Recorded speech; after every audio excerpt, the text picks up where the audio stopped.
అందుకు ఆ వ్యక్తి అతన్ని ఆపి అతనితో అంటాడు, ఈ బంగారు చేపను అమ్మితే ₹1,00,00,000 ఎక్కడ ఇస్తారో నాకు తెలుసు, నీకు అతని దగ్గరికి తొడుకొని వెళ్తాను పదా అని చెబుతాడు. అందుకు ఆ వ్యక్తి పదా అని చెప్పి అతన్ని తొడుకొని వెళ్తాడు. వీళ్ళిద్దరు కలిసి అతని దగ్గరికి వెళ్ళిన తర్వాత నువ్వు ఇక్కడనే ఉండు, నేను అతని దగ్గరికి వెళ్ళి మాట్లాడి వస్తాను అని చెబుతాడు. అందుకు ఆ వ్యక్తి సరే నువ్వు వెళ్ళిరా అని చెబుతాడు. ఈ వ్యక్తి అతని దగ్గరికి వెళ్ళి అతనితో చెబుతాడు, అతని దగ్గర బంగారు చేప దొరికింది, ఆ చేపని మనం ఎలాగైనా తీసుకుంటే ₹1,00,00,000 దాకా డబ్బులు వస్తాయి, ఆ ₹1,00,00,000 తలా 50 లక్షలు పంచుకుందామని చెబుతాడు. అందుకు ఆ వ్యక్తి ఆశపడి సరే అతన్ని తొడుకొని రా అని చెబుతాడు. ఈ వ్యక్తి అతనితో చెబుతాడు, ఈ బంగారు చేపను నువ్వు అమ్మితే నీకు ₹2,00,00,000 డబ్బులు వస్తాయి అని చెబుతాడు. అందుకు ఆ వ్యక్తి ఆశపడి సరే అని చెబుతాడు. ఈ చేపను తీసుకుని మనం ఇంటికి వెళ్దాం పదా, అక్కడ డబ్బులు ఇస్తారని చెబుతాడు. అందుకు ఈ వ్యక్తి సరే పదా అని చెప్పి అతనితో వెళ్తాడు.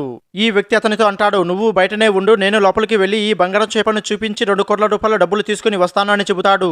అందుకు ఆ వ్యక్తి సరే అని చెప్పి ఆ బంగారు చేపని అతనికి ఇచ్చి బయటనే నిలబడతాడు. ఆ తర్వాత ఏమి జరిగిందో కావాలి అంటే పార్ట్ 3 అని కామెంట్ చేయండి. అలాగే మన ఛానల్ని సబ్స్క్రైబ్ చేసుకోండి.